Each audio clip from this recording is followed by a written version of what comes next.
Thank you for listening to the Speaking Out on Sex Abuse podcast with hosts Clara and Jimmy Hinton.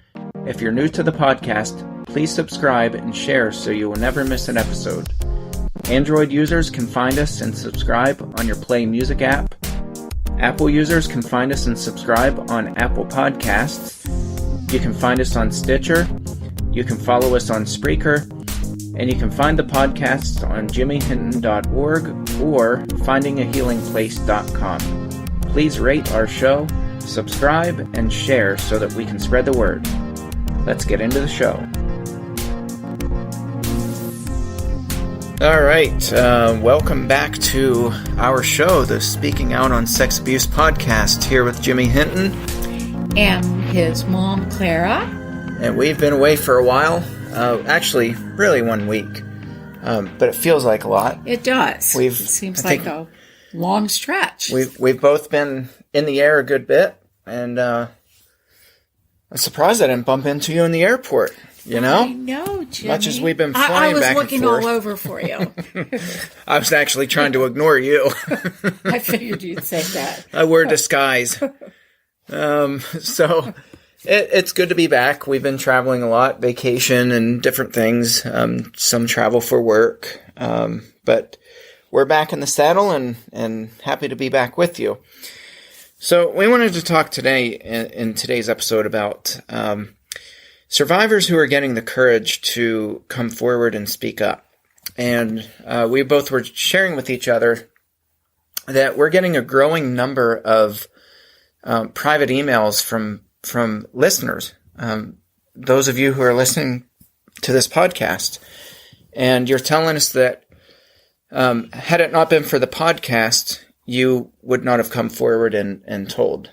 And so, first of all, I just want to say how humbling that is for both of us. And I was going to say, Jimmy, I'll say that for myself also. I can't even express enough to our listeners what that means to me, and I know as well to you, to receive an email or a message and say, I did it. I kept listening to the podcast, and I finally got the strength and the courage to do what I've wanted to do for 20 years. Yep. I spoke out, and it's just us, it's encouraging to know that people are empowered. It is through our words, and I think part of that is we don't really sugarcoat anything, and I know you and I we don't spend a lot of time talking about this, but I know sometimes after we record an episode, we might say to each other, well, do you think that was too heavy, or do you think that was too much? Right. So we do wrestle with that a little bit. And believe me, there's a whole lot that we don't tell, a lot. And there are real reasons for that.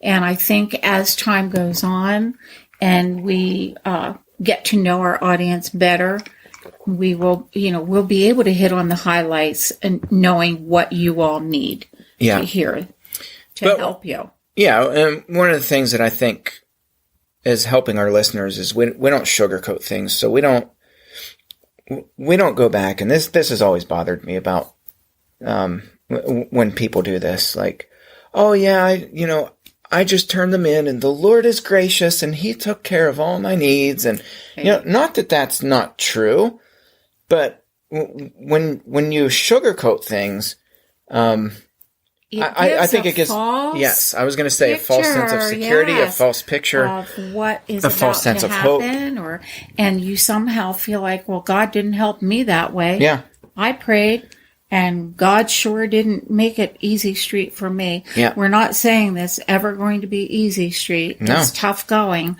but that courage that you have when you speak out is well worth it in the end. And we're going to be talking about that some today. Right. And so, I think we've been pretty fair in the way that we share our story, and it's our story. We don't really have the right to tell other people's stories, and I think we've been pretty good about that. But, as we tell our story, we tell the good, the bad, and everything in between. And mix it in with the ugly. And absolutely. there's just a lot of stuff it changes your life forever. And I think we've been pretty clear about that we knew, both you and I knew in our heart, that no matter what the outcome was, and we didn't have a clue what that was going to look like, but no matter what the outcome was from us reporting, the one thing that we were certain of was that our lives would never again be the same. Right. And that's a scary, scary It's thing. frightening. It really is. And to tell you the truth, and Jimmy and I talk about this often, we still look back now and say, wow, did we really do that? I think, Jimmy, that sometimes you just have to take that deep breath and do what you know is the right thing to do. And that's where the trusting in God comes. Not thinking that God's going to make this just whistle clean and real easy. That's not what trust and faith in God is, but that God will be with us every step of the way. And I think that's the one thing that helped you and I most. We didn't have a clue what our future would look like. We knew that our lives and the lives of our family life would never be the same ever again. Yep. And it isn't. It is not the same. But I'm not going to say it's terrible either. I'm going to say it's stronger.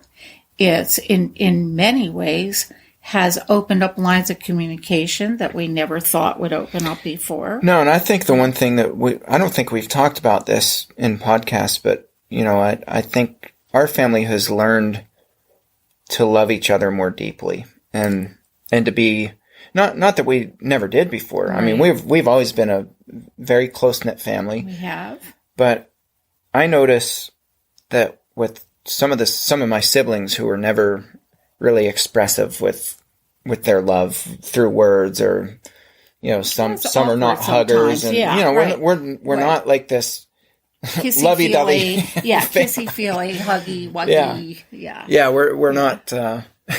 That's not us. Right.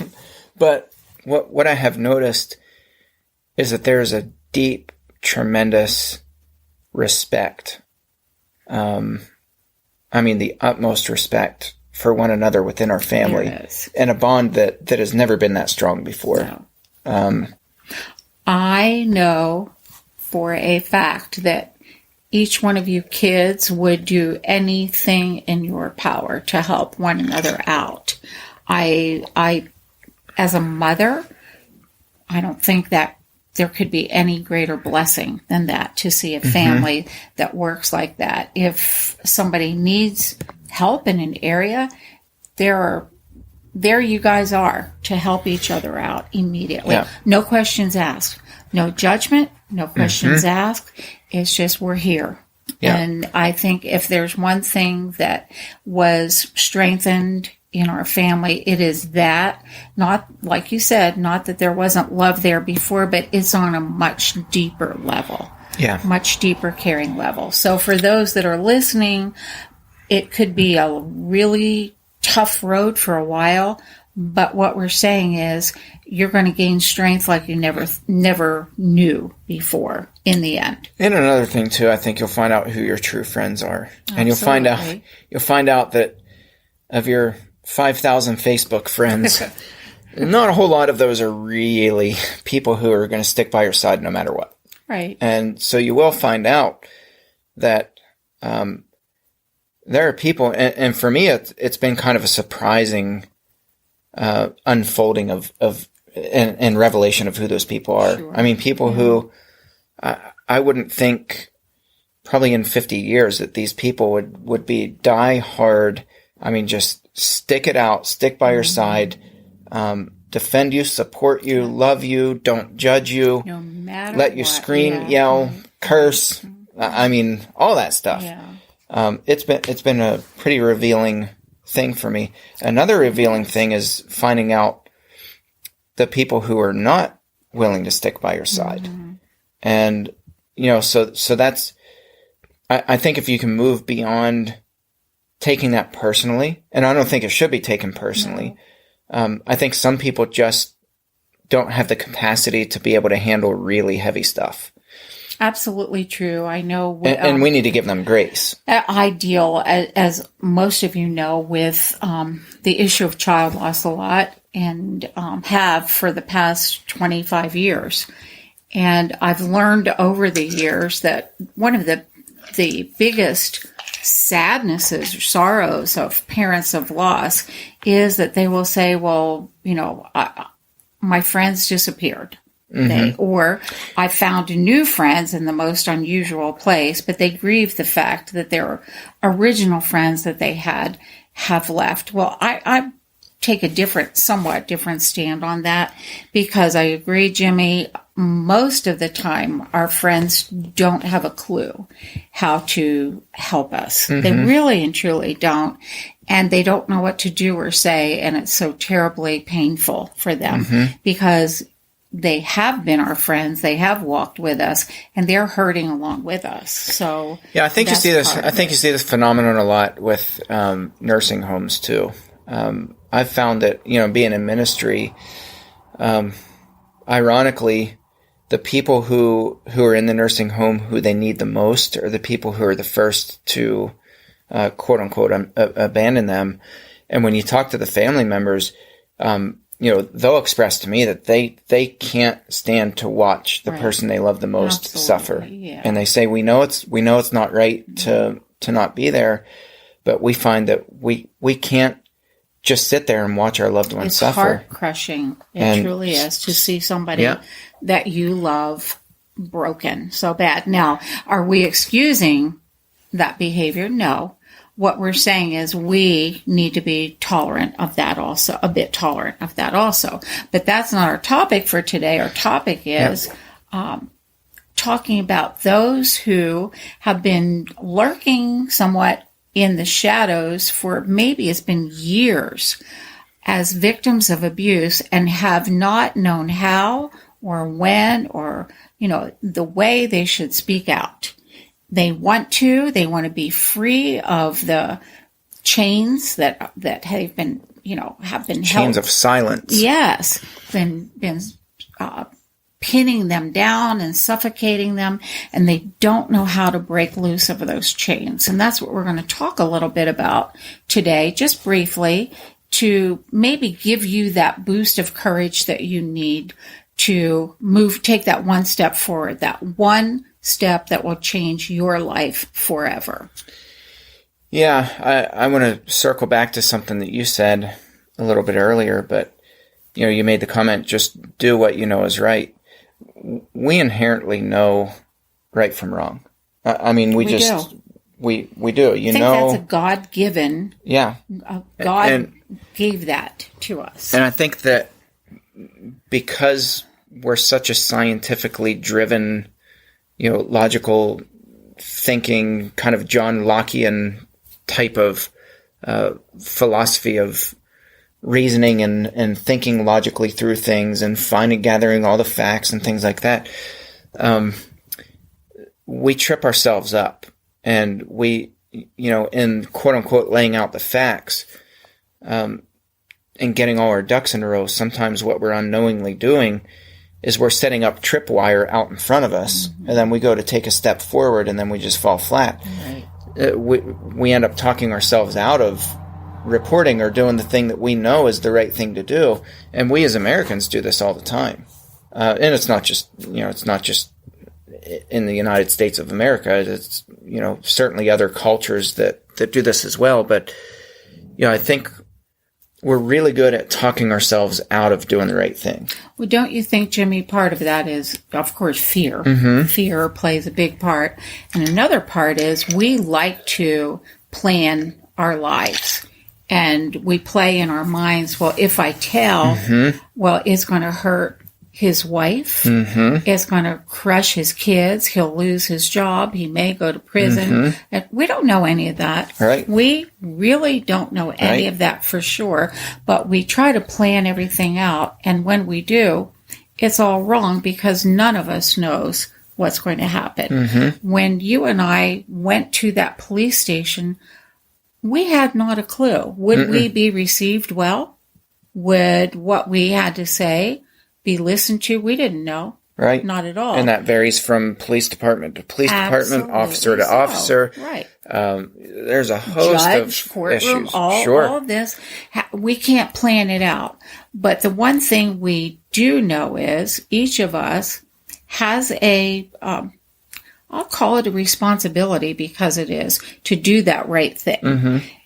Is it easy? Absolutely, positively not. I don't think so. Sometimes, and in the cases of abuse, no. It's never easy. You and I talked about this in a podcast. It was, I think, 3 weeks back. Sometimes there's an element of the person that's being abused, there's fear for their lives. Even, if they speak out, depends on what kind of abuse. If it's physical abuse along with sexual abuse, there's an actual fear for their life. So we're not saying, oh, just speak out and, who cares? It'll all work out. That's not what we're saying. Not at all. Right. No, it's, right. I mean, I remember just being gripped by fear, and, and it is all those unknowns. My wife has a saying, and, she reminds me of this a lot, but she says, if there's one thing that you want to do to help me out, just bring stability.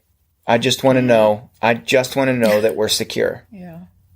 She values security, and we all do. I'm a little bit more on the side of taking risks, and I do certain things that probably should think a little bit more before I do them. But I take business risks, and I'm not afraid of taking certain risks. I don't do that blindly, but I'm a little bit more of a risk taker. She's very, very secure, and that's just personality more than anything. And I think a person who has been in an abusive situation is even more so like that. Their foundation has already been crushed and crumbled. Mm-hmm. They're standing on shaky ground already. And to put yourself in a position of being out there, so to speak, takes courage upon courage upon courage, and tons of what is often not there, called support. Yeah, I was just going to say, it's so important for survivors to find, even if it's one person. Yes. And sometimes survivors come back and they're like, we couldn't even find one person who would support us. Which is... it's tragic. It is. But, you absolutely need support. And you and I had it with each other. Right. And I had it with my wife. Right. She was quietly supportive, but she certainly was behind us. Solid. Yeah, she was definitely behind us. I had friends at work who were solidly with me when I shared what was going on. They were my group, so it's important, though, to line up. I always tell grieving people, line up your support, get them in line, because one day you're going to need them, and all of us will one day. Yeah. And especially in the cases of abuse, we need to know that person or those persons we can talk to who will trust us and hold us up when the going gets tough. So I would, make that plea with everyone. Try to find that one person that will help you.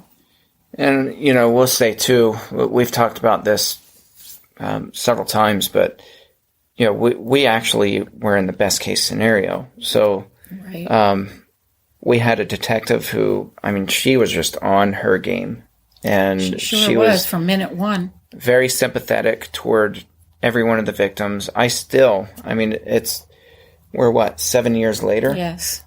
And she still asks by name. I was going to say by name. How his victims are doing. I see her, yes. And she'll go right down through, and all the victims who I know personally, she'll ask, how's so-and-so doing? Yep. How's so-and-so's family doing? Yeah. How's so-and-so doing? And she goes right down through. And then she'll say, how are you doing? Yeah. Yeah. And when she sees me, she'll say, and how is Jimmy doing? Yeah. Always. Yeah. And I don't always tell her the truth. I say he's a little crazy. I asked her to lock you up, but she still hasn't found. And we're joking here, reason. But we need to lighten it up a bit to let you know there are people out there who will help you.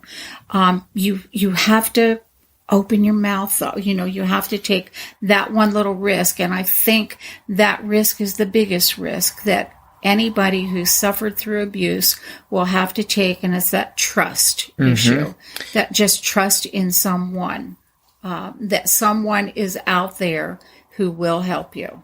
And there is a flip side of this that, I think we need to mention, and that's that sometimes the justice system, and really oftentimes the justice system will fail you. And I think it's getting better. I think we just have a lot of advocates out there who are really working closely with legislatures. Yes. And we have, like our Attorney General, Josh Shapiro in Pennsylvania, is absolutely fantastic. Absolutely and right. This guy he's on it. is just fully supportive of survivors of abuse. And, he puts his money where his mouth is. The guy follows through. And, he's really proving that he's not, this is not just a political move. Fake. No, the guy, he's real. The guy sheds tears. Right. The guy, he just is really on his game.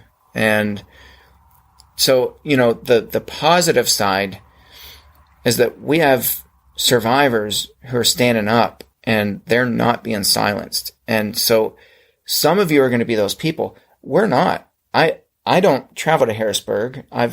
There are these rallies and different things that survivors put together.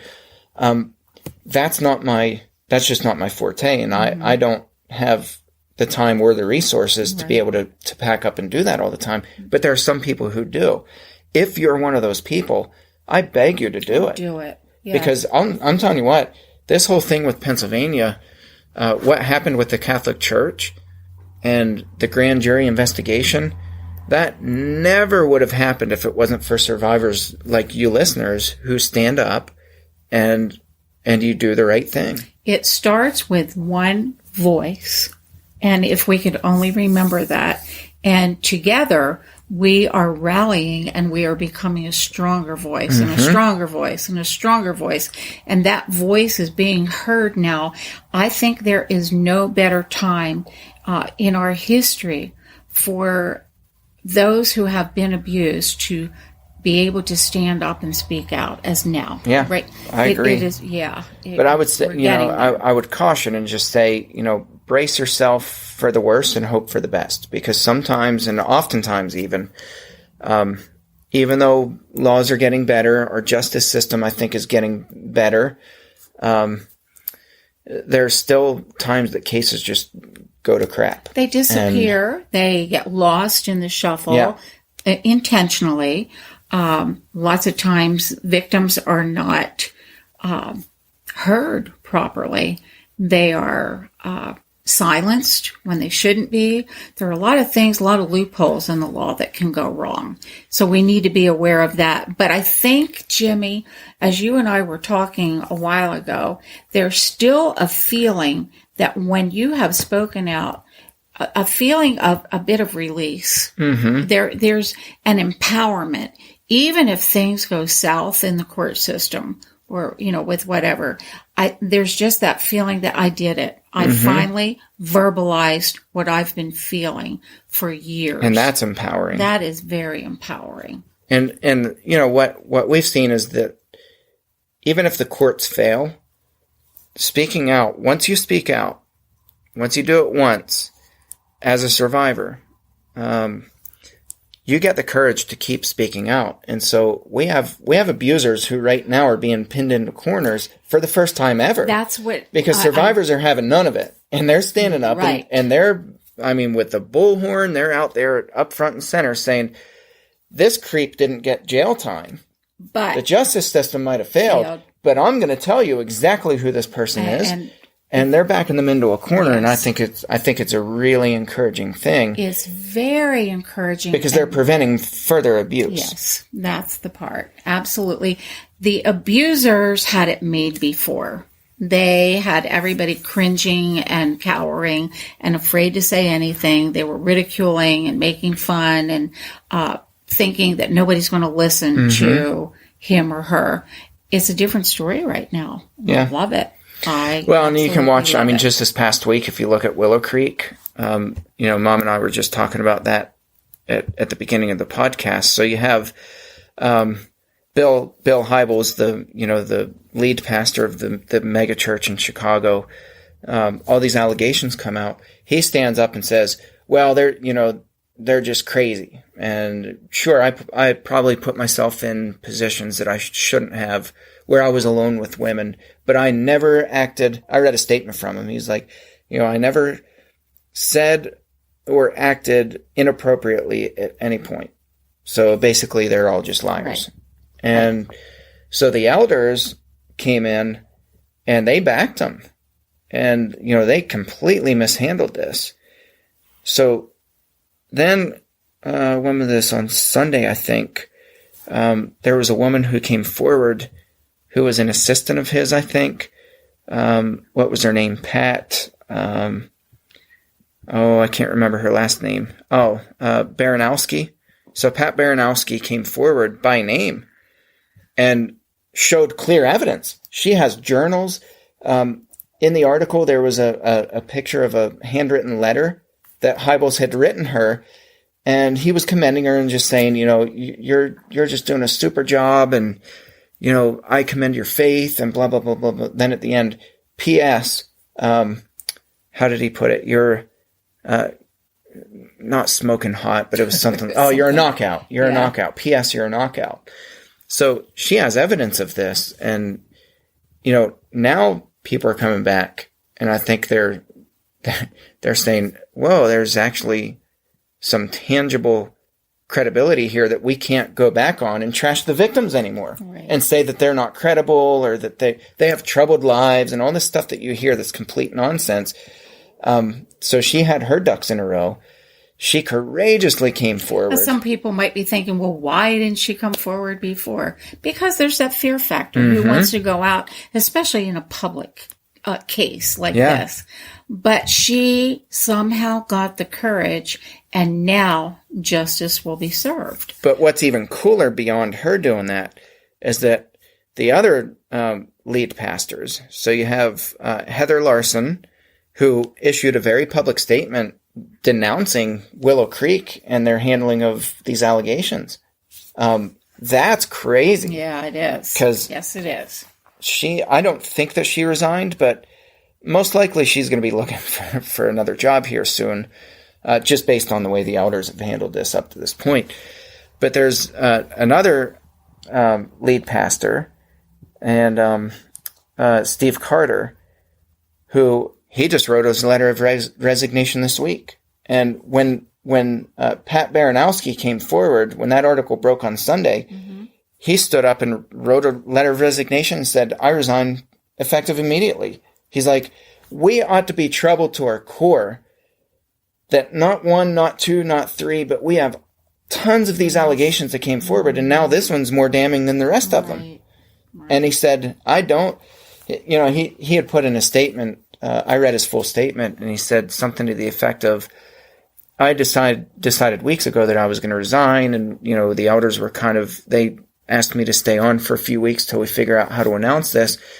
He said, but in good conscience, I have to publicly say that I don't stand with the elders. The way that they handled these allegations and their blind support of Bill Hybels, I just don't back that. And so I resigned effective immediately. Yeah, stuff. It's incredible. Powerful stuff. So we commend people, and we just want to say, keep it up. And I want to finish by reading a message that I just received 3 days ago, and from one of our listeners. And I have permission to read this, so I'm not going to say who it is, but I want to read this because I just was greatly encouraged by this. So this is somebody, for a little bit of context, who had been listening to the podcast. She's a survivor. Her father was the one who had sexually abused her for years. She thought that she was the only victim, and had been listening to our podcast and got the courage to finally report her dad, and come to find out there are a bunch of other victims. So, which is most common. often the case. That's the rule, most not the exception. Most often the case, right? So anyway, she had written 3 days ago, and so I'm just going to read the message in its entirety. Hi, Jimmy. The trial is over. It was 3 weeks long and extremely harrowing. 3 different victims gave evidence, including myself, and there were another 9 witnesses to the prosecution.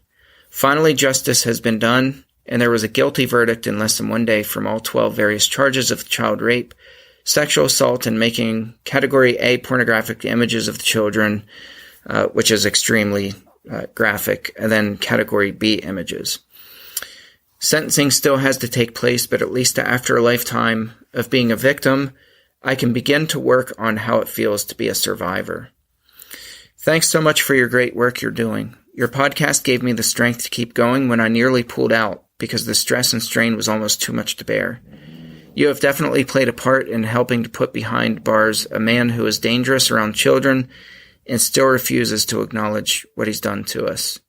You are welcome to share my words and hope that it helps others out there going through the justice system. By the way, just as a side note, this was the second trial. The first trial failed. It went to a hung jury, and so, of course, that was a devastating blow to her and to the family, so this is what to all the victims. About. Right. And this brave woman and the other brave survivors didn't give up. Right. They went back and they charged into that courtroom. They probably would argue with the term charged in, but in my mind, they're superheroes. That they are. And they went into that courtroom again, not knowing what the outcome is going to be. Right. Faced their abuser in court.